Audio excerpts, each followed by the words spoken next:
Halo, Assalamualaikum warahmatullahi wabarakatuh. Izin memperkenalkan diri, nama saya Firhantika Putri dengan NIM 1909308 dari Pendidikan Ekonomi Universitas Pendidikan Indonesia. Akan menjelaskan mengenai pandangan klasik, Keynes, dan pendekatan masa kini. Untuk selanjutnya, stay tune terus ya. Saya akan menjelaskan mengenai pandangan ahli ekonomi klasik atau pandangan klasik. Menurut pendapat ahli-ahli ekonomi klasik, dalam suatu perekonomian yang diatur oleh mekanisme pasar, tingkat penggunaan tenaga kerja penuh akan selalu tercapai. Pandangan ini didasarkan kepada keyakinan bahwa perekonomian tidak akan terdapat kekurangan permintaan. Apabila produsen menaikkan produksi mereka atau menciptakan jenis-jenis barang yang baru, maka dalam perekonomian pada umumnya tidak pernah berlaku kekurangan permintaan. Dengan perkataan lain, penawaran yang bertambah akan secara otomatis menciptakan pertambahan permintaan. Keyakinan ahli-ahli ekonomi klasik bahwa penawaran akan selalu menciptakan permintaan. Berdasarkan pandangan ini bahwa di dalam suatu perekonomian sering sekali wujud keadaan di mana jumlah keseluruhan penawaran barang-barang dalam perekonomian atau penawaran agregat pada penggunaan tenaga kerja penuh akan selalu diimbangi oleh keseluruhan permintaan terhadap barang-barang tersebut atau permintaan agregat yang sama besarnya. Oleh karenanya, kekurangan permintaan tidak akan berlaku. Adapun hal-hal lain yaitu penentuan suku bunga. Setiap perubahan dalam suku bunga akan menyebabkan perubahan pula dalam tabungan rumah tangga dan permintaan dana untuk investasi pengusaha. Perubahan-perubahan dalam suku bunga akan terus-menerus berlangsung sebelum kesamaan di antara jumlah tabungan dengan jumlah permintaan dana investasi tercapai. Yang kedua ada aktor yang menentukan suku bunga. Jumlah tabungan rumah tangga pada waktu perekonomian mencapai penggunaan tenaga kerja penuh akan selalu sama dengan jumlah seluruh investasi yang akan dilakukan oleh para pengusaha. Maka, dalam perekonomian, pengeluaran agregat pada penggunaan tenaga kerja penuh akan selalu dapat mencapai tingkat yang sama dengan penawaran agregat pada penggunaan tenaga kerja penuh. Ketiga ada penyesuaian dalam pasar modal. Terdapat ketidaksamaan di antara penawaran tabungan oleh rumah tangga dan permintaan tabungan oleh para pengusaha. Akan terjadi perubahan-perubahan dalam suku bunga. Yang terakhir ada kelemahan pandangan klasik. Faktor-faktor yang menunjukkan tingkat permintaan agregat yang dicapai dalam suatu perekonomian dan akibat dari perubahan-perubahan dalam permintaan agregat kepada yang pertama ada tingkat kegiatan ekonomi yang dicapai dan yang kedua ada penggunaan tenaga kerja. Selanjutnya ada kritik Keynes terhadap pandangan klasik.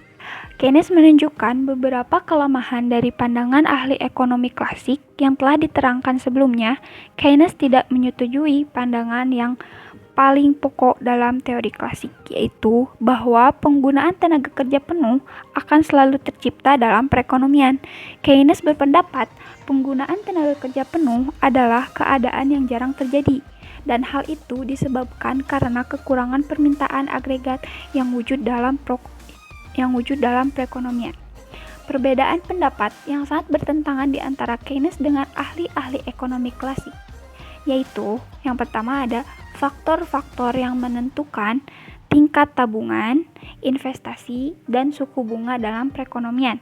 Dan yang kedua ada sifat-sifat berkaitan di antara tingkat upah dengan penggunaan tenaga kerja oleh para pengusaha. Dalam mengkritik pandangan klasik, Keynes mengemukakan pandangan lain, yaitu yang pertama, Keynes berpendapat bahwa tabungan bukan ditentukan oleh suku bunga, tetapi oleh tingkat pendapatan masyarakat. Makin tinggi pendapatan, makin tinggi pula tabungan. Yang kedua, Keynes berpendapat suku bunga bukan ditentukan oleh penawaran dana untuk tabungan dan permintaan, dan juga penawaran uang. Yang ketiga, menurut ahli-ahli ekonomi klasik, tingkat upah adalah fleksibel. Hal ini akan menjamin keadaan di mana permintaan tenaga kerja akan selalu berlaku. Menurut Keynes, tingkat upah tidak fleksibel. Walaupun terdapat banyak pengangguran, tingkat upah tidak akan turun dan pengangguran tetap wujud. Dan yang terakhir, menurut Keynes, pendapatan nasional bukan faktor-faktor produksi yang tersedia, tetapi oleh pengeluaran agregat.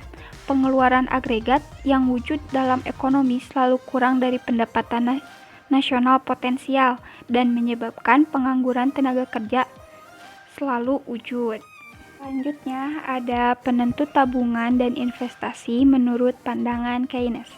Yang pertama ada penentu tabungan. Penentu tabungan menurut Keynes, besarnya tabungan yang dilakukan oleh rumah tangga bukan tergantung kepada tinggi rendahnya suku bunga. Ia terutama tergantung kepada besar kecilnya tingkat pendapatan rumah tangga itu. Apabila jumlah pendapatan rumah tangga itu tidak akan menimbulkan pengaruh yang berarti ke atas jumlah tabungan yang akan dilakukan oleh rumah tangga itu. Hal ini berarti menurut pendapat Keynes, jumlah pendapatan yang diterima rumah tangga dan bukan suku bunga yang menjadi penentu utama dari jumlah tabungan yang akan dilakukan oleh rumah tangga. Yang kedua ada penentu investasi. Di samping itu, Keynes tidak yakin bahwa jumlah investasi yang dilakukan para pengusaha sepenuhnya ditentukan oleh suku bunga.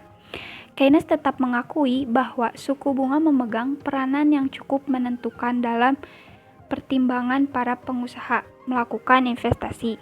Apabila tingkat kegiatan ekonomi pada masa kini adalah menggalakkan dan di masa depan diramalkan perekonomian akan tumbuh dengan cepat, maka walaupun suku bunga tinggi, para pengusaha akan melakukan banyak investasi. Dan yang terakhir ada masalah kekurangan pengeluaran agregat. Menurut Keynes, pada umumnya investasi yang dilakukan oleh para pengusaha adalah lebih kecil dari jumlah tabungan yang dilakukan rumah tangga pada waktu dicapai tingkat penggunaan tenaga kerja penuh. Oleh karenanya, perbelanjaan agregat dalam perekonomian adalah lebih rendah dari produksi barang-barang dan jasa-jasa pula pada tingkat penggunaan tenaga kerja penuh. Kekurangan dalam pengeluaran perbelanjaan agregat ini akan menimbulkan pengangguran dalam perekonomian. Tingkat kegiatan perekonomian. Tingkat kegiatan ekonomi negara akan ditentukan oleh yang pertama, jumlah barang modal yang tersedia dan digunakan dalam perekonomian dengan lambang K. Yang kedua ada jumlah dan kualitas tenaga kerja yang tersedia dalam perekonomian dengan lambang L besar. Ketiga ada jumlah dan jenis kekayaan alam yang digunakan dengan lambang R besar. Dan yang terakhir ada tingkat teknologi yang digunakan dengan lambang T. Adapun rumusnya Y sama dengan F dikali K kali L dikali R dikali T. Perbedaan pandangan mengenai penentu tabungan. Yang pertama, dari pandangan klasik yaitu jumlah tabungan ditentukan oleh suku bunga.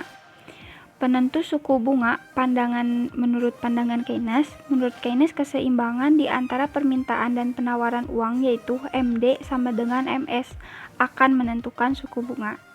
Dan yang terakhir dari pandangan Keynes yaitu apabila tingkat pendapatan nasional rendah, tabungan masyarakat negatif. Kedua, semakin tinggi pendapatan nasional, semakin banyak tabungan masyarakat. Dan terkini dalam penentuan kegiatan perekonomian.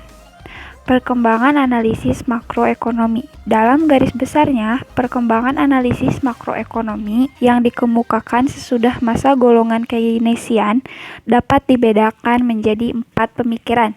Yang pertama ada monetaris, kedua klasik baru, ketiga segi penawaran, dan keempat ada Keynesian baru. Golongan monetaris, sistem pasar bebas cukup efisiensi dalam mengatur kegiatan ekonomi pada kesempatan kerja penuh, menunjukkan peranan penawaran uang dalam menentukan tingkat kegiatan ekonomi.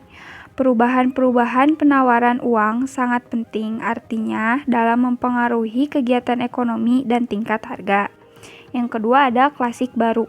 Pandangan golongan ini didasarkan kepada dua pemisahan penting yaitu teori ini menganggap bahwa semua pelaku kegiatan ekonomi bertindak secara rasional. Dengan pemikiran yang rasional, mereka dapat menentukan reaksi terbaik terhadap perubahan yang diramalkan akan berlaku. Yang kedua ada sesuai dengan pendapat ahli-ahli ekonomi klasik adalah teori ekspektasi rasional, berpendapat bahwa semua jenis pasar beroperasi secara efisien dan dapat dengan cepat membuat penyesuaian-penyesuaian ke atas perubahan yang berlaku. Ketiga ada ekonomi segi penawaran. Walaupun dikembangkan oleh ahli ekonomi yang berbeda, pandangan ini mengenai segi penawaran datangnya bukan dari kalangan akademisi, tetapi oleh penasehat-penasehat ekonomi dalam pemerintahan Ronald Reagan. Untuk mencapai tujuan ini, kebijakan ekonomi segi penawaran berusaha mewujudkan keadaan berikut. Pertama, para pekerja akan agar lebih giat dan lebih efisiensi. Kedua, efisiensi kegiatan usaha dapat ditingkatkan dan biaya produksi dikurangi. Yang ketiga, mengembangkan peranan pihak swasta dan mendorong lebih banyak persaingan. Dan yang terakhir ada golongan Keynesian baru. Segolongan ahli ekonomi masih belum dapat mencerminkan pandangan-pandangan yang mengkritik pemikiran Keynesian dan masih tetap yakin akan kesesuaian pandangan Keynesian yang utama. Para pemikir ekonomi yang masih tetap memberi sokongan kepada pandangan Keynesian digolongkan kepada mazhab Keynesian baru. Tingkat harga dan keseimbangan pendapatan nasional.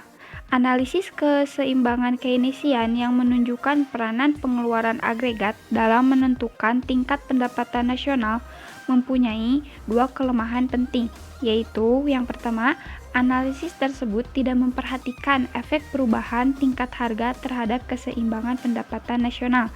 Yang kedua, dalam menentukan keseimbangan, analisis Keynesian tidak memperhatikan penawaran agregat, yaitu sikap para pengusaha dalam perekonomian, dalam menghasilkan barang dan menjualnya ke pasar. Pertumbuhan ekonomi. Ahli-ahli ekonomi dalam persoalan pertumbuhan ekonomi telah lama berkembang, akan tetapi sampai di mana persoalan tersebut diperhatikan berubah dari waktu ke waktu. Mengenai pertumbuhan ekonomi mulai berlaku semenjak tahun 1950-an. Teori ini berkembang merupakan lanjutan dan pendalaman terhadap pandangan klasik mengenai pertumbuhan ekonomi. Dalam uraian mengenai teori klasik telah ditunjukkan bahwa menurut pendapat mereka, tingkat kegiatan ekonomi dan pendapatan nasional ditentukan oleh faktor-faktor produksi yang telah tersedia. Sekian pemaparan yang dapat saya sampaikan. Terima kasih atas waktunya. Mohon maaf apabila banyak kesalahan. Wabillahi taufiq wal hidayah. Wassalamualaikum warahmatullahi wabarakatuh. Sampai jumpa kembali.